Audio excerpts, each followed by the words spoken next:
Good evening and welcome to a production of the Gay Liberation Network on CAN TV. I'm Bob Schwartz. To my right is GLN co-founder Andy Thayer. Tonight we're going to talk about what's at stake with these expected Supreme Court decision on same-sex marriage. Oral arguments were held a couple of months ago, and a decision is expected to be handed down sometime before the end of June. So it's coming right up. A couple of things that have happened recently should be on the minds of the Supreme Court judges who claim to be above public opinion or beyond politics or whatever it is they claim to be above or beyond. But they have to be aware that 62% of voters in Ireland recently approved an amendment to the Irish Constitution. This has not happened anywhere else in the world.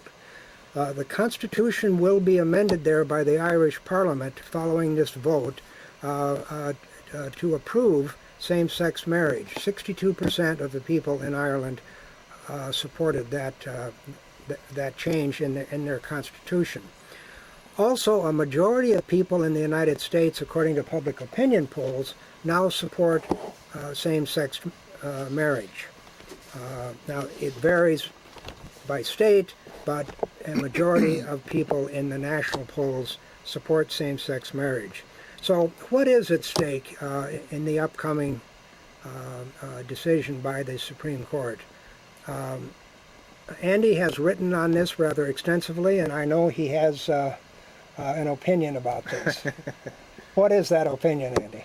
Well, that basically we can't be complacent about what the court may or may not do this month when it rules on same-sex marriage. We've got a situation with a court that, in spite of the polls being in our favor, on not just this issue but many other issues, has done things like whittle away abortion rights, even though an overwhelming majority of Americans still support abortion rights. Overwhelming majority of Americans, I believe, disagree with the so-called Citizens United decision, which said that corporations are people, so-called.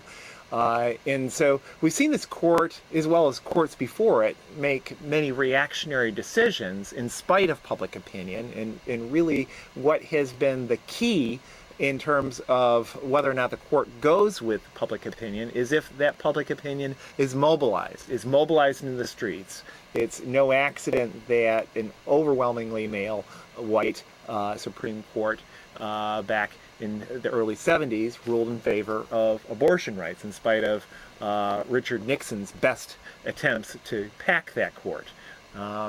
It was a Republican court that gave us same-sex marriage in Massachusetts. It was a Republican court which gave us same-sex marriage in Iowa. It was a Republican justice who played a key role in overturning the anti-gay Proposition 8. And I think the key to all those decisions was that the populace was mobilized. The problem today is that so many people within the LGBT community, as well as our well-meaning allies, are saying, oh, we've won, it's all over, don't worry. We can just sit back and watch television or go out to the clubs and everything will go our way. And I think that if you listen to the oral arguments on April 28th before the justices about the two questions before the court regarding same-sex marriage, if we win this case, if we win these two cases, it'll be a 5-4 decision with Kennedy being the key vote. And it could very well go against us if you listen to the tenor of what Kennedy was saying that day. Well, I think it's instructive, as I recently did, to take a look at the trajectory of gay rights in Germany during the 1920s.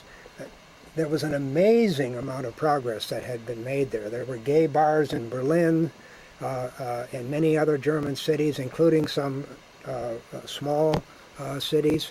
There were gay-themed movies and plays.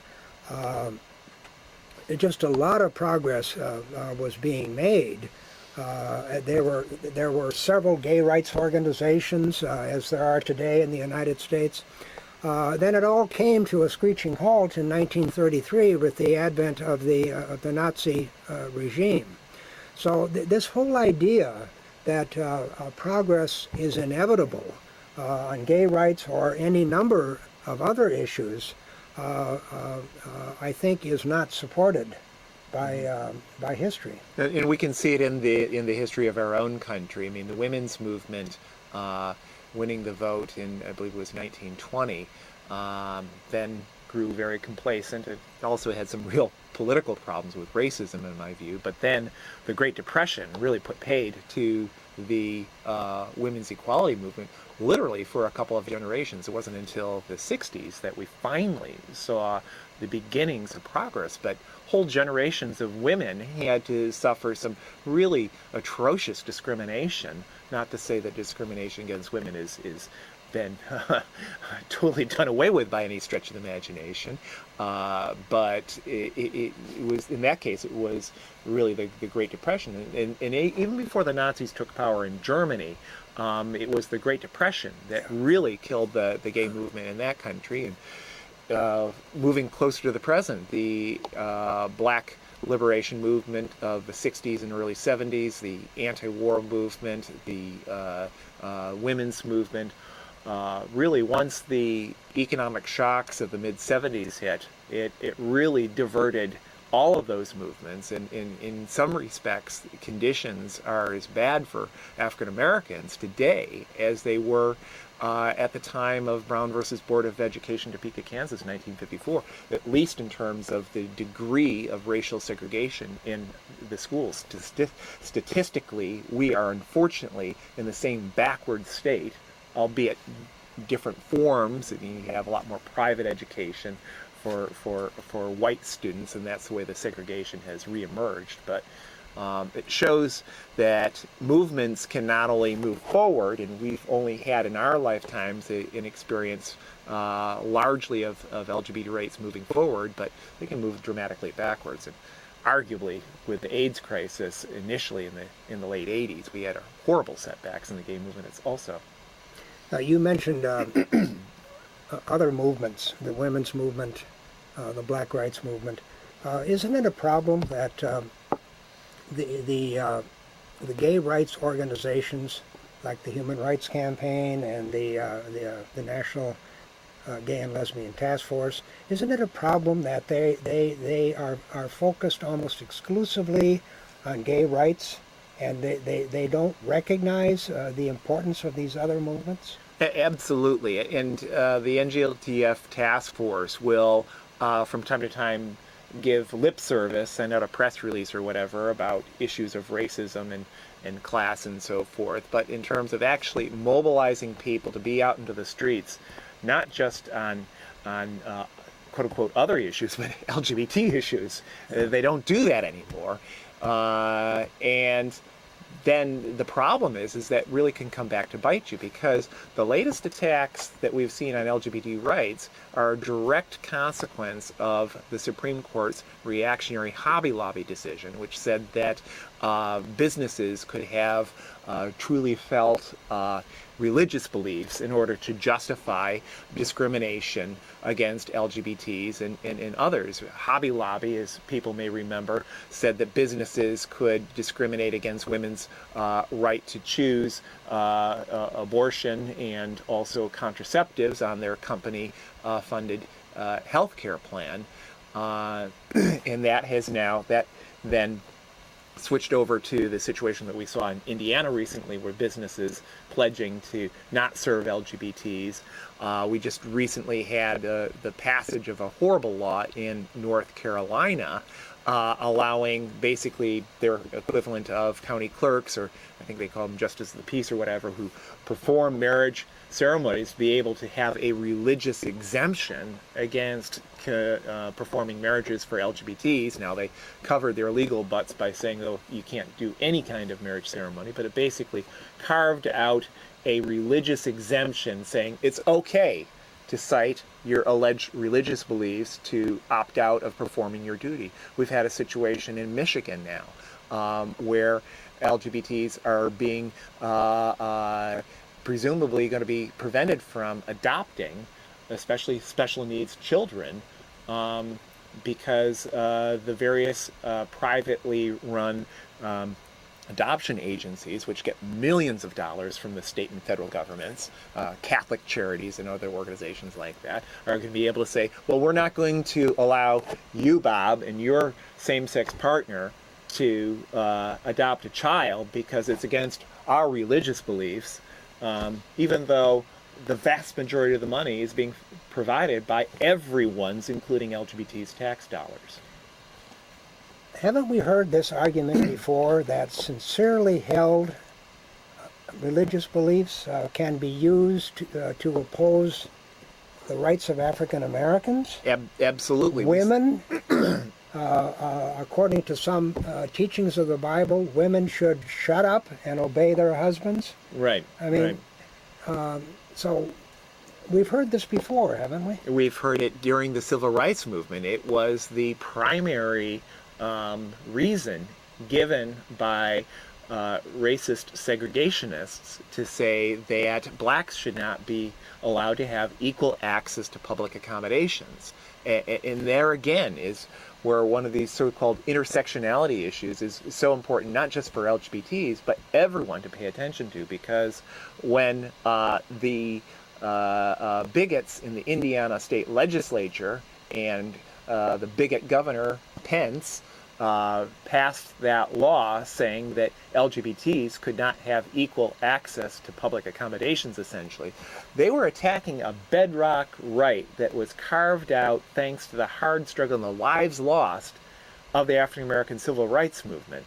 And if you take a right to equal access to public accommodations away from one group, in this case LGBTs, the danger is that then that can be used to take it against other groups as well. It weakens a fundamental right that people literally fought and died to win. So it's not just up to LGBTs to have a concern for so-called other issues, but all of us have to be. And in the case of LGBTs, we are a minority, if you will, community. Women, Latinas, Latinos, African Americans, Asians, any number of other folks within the LGBT community are oppressed not just due to their sexual orientation or gender identity, but are also oppressed on other so-called grounds. And so we really injure our own internal LGBT solidarity unless we as LGBTs, regardless of our background, stick up for everyone's rights. I'd like to remind our viewers that this is a call-in show. The number is on your screen, 312-738-1060. So we still have some time if you wish to call in. And I would suggest that we do some announcements about some upcoming events here.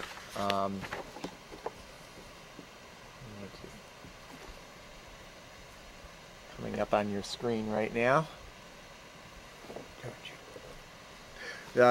This thing coming up on your screen here is about an action that the Gay Liberation Network, Marriage Equality USA, and many other organizations are doing about the forthcoming Supreme Court decision that's expected sometime this month, probably at the latter end of the month, when the Supreme Court will be issuing its decision on equal marriage rights concerning 4 states.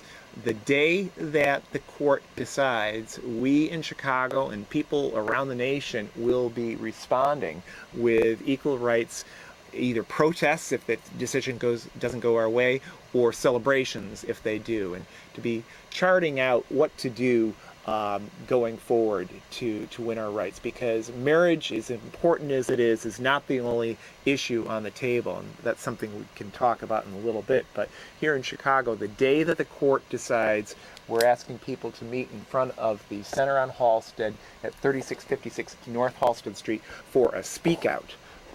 So please listen to the news and plan on being there in front of the Center on Halsted the day that the court decides.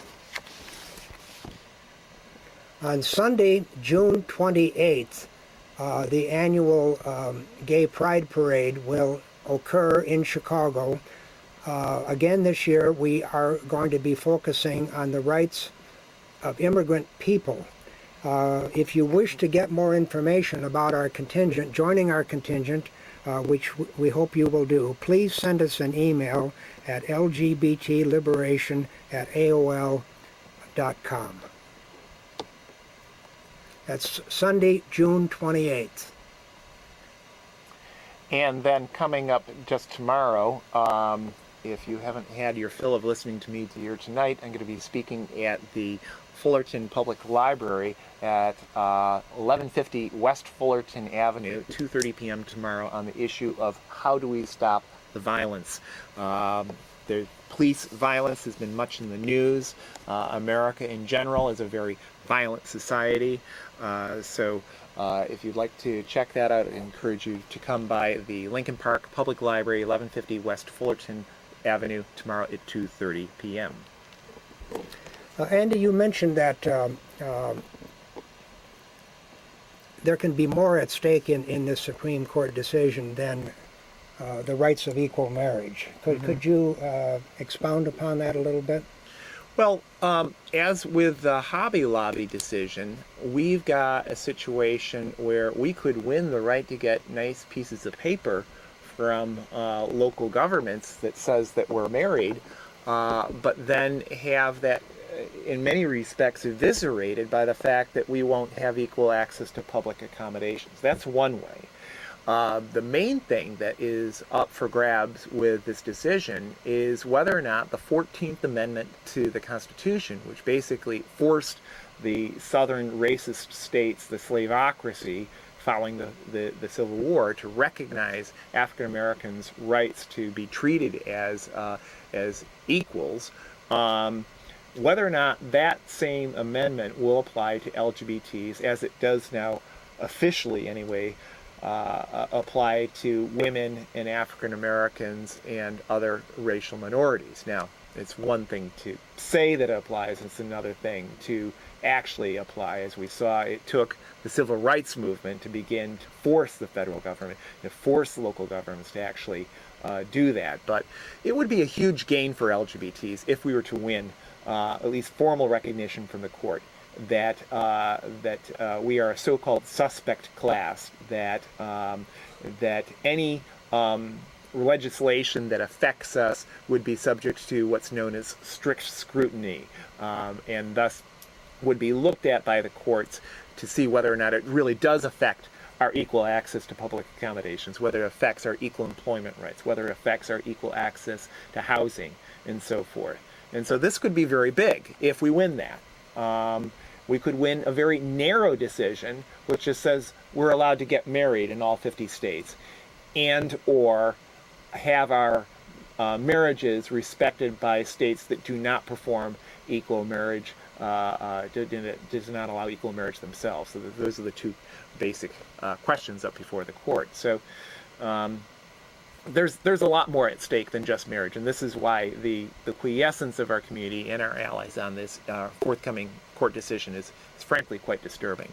Well, if the court were to rule in a broad way, and recognize the 14th Amendment as applying to the LGBTQ population, it seems to me it would make it easier to counter these so-called religious freedom bills,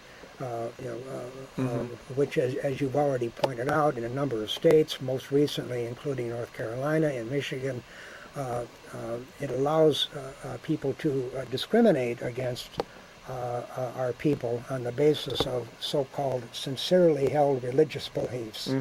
I just think that's amazing, and it's already been suggested by people in both of those states that these laws are unconstitutional. But it would make it easier to challenge them were the Supreme Court to broadly apply the 14th Amendment to our population.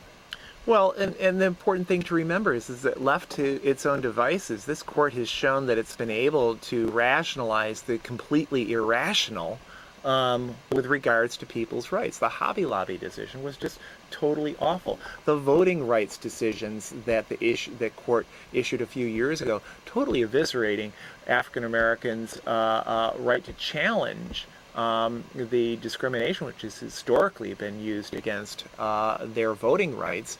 At the same time, where we live in a country where Republicans, for their own reasons, have been using any number of totally, fatuous reasonings to knock African Americans off the vote, off the ballot, and also Latinos. So we should not have any illusions that if we just sit back, the court's going to do the right thing, even though to people of sound mind and body, it seems like, how could you not grant these equal rights? Well, isn't it a problem in the United States that politics is understood almost exclusively in terms of voting, Right. of electoral activity? And I mean, several $billions are estimated to be spent on the upcoming presidential election. Mm-hmm. And everybody's being encouraged to focus on that as if that's the most important game in town, and that's politics, who you vote for every 2 or 4 years. Mm-hmm. Well, and as we've seen with the Obama administration, which has continued the Bush attacks on civil liberties and expanding wars abroad, even though, in a formal sense, his political platform was not anything like that. It shows that when you don't have the movements in the streets forcing the politicians to do the right mm-hmm. thing, they will behave in a completely reactionary manner. So it's important for people to be in the streets. But, okay. We're probably getting towards the end. Nearing the end of the program. Did you want to repeat those announcements? Yes, we'll get those up on your screen here in just a second here. If we can get the screen to work. Easier said than done. Okay, here we go. So the first thing coming up tomorrow, again, how do we stop the violence, talking about police violence as well as American violence, both here at home and abroad. I'm going to be speaking at the Fullerton Avenue Public Library, 1150 West Fullerton Avenue, tomorrow, 2:30 p.m. Please check that out if you can. And then the next thing is the Gay Pride Parade on Sunday, June 28th. Please send us an email at lgbtliberation@aol.com, and we will reply with all the information that you need to join our contingent on Gay Pride Sunday.